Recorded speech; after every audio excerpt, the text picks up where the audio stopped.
So just to finish off the previous video on finding the centre of mass of solid three-dimensional objects, well, we were just doing the centre of mass of a right circular cone, and here we are. We got to this point where x bar, the distance from the apex of the cone,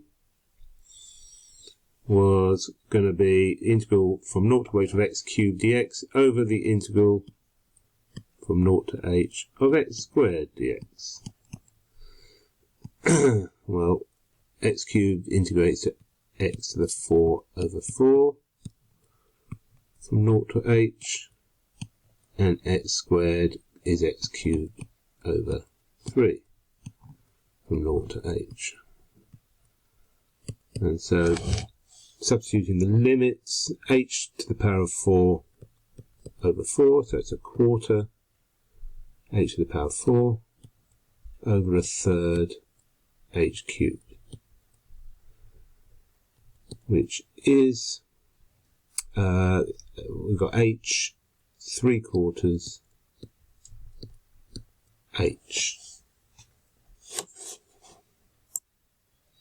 So the centre of mass of a right circular cone is 3/4 h from the apex, or a quarter h from the centre of the base, where h is the height of the cone. And notice it does not depend on the radius r.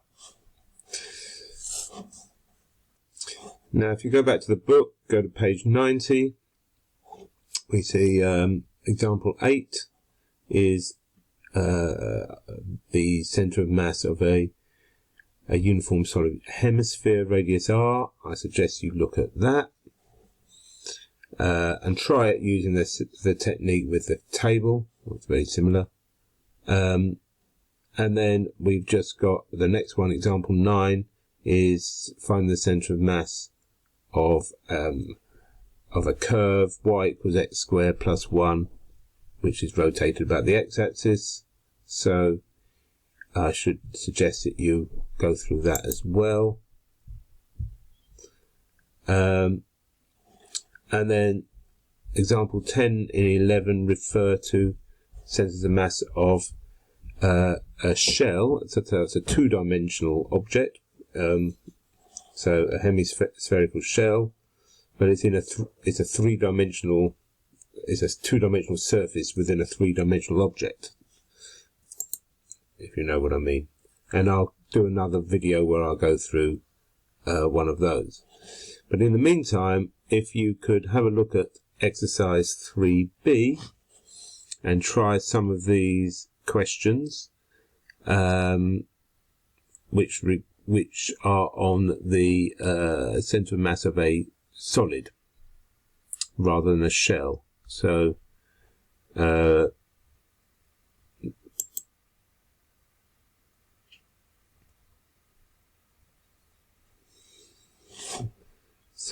you've got quite a lot of them before you get to the ones which are the shell. Got hollow cone there, so shell.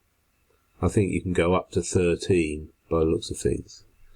So do some of them, and I shall put this on this video on an assignment to watch, and I'll suggest a couple of questions to write out and to submit to me, so that I can give you feedback. Okay, thank you very much.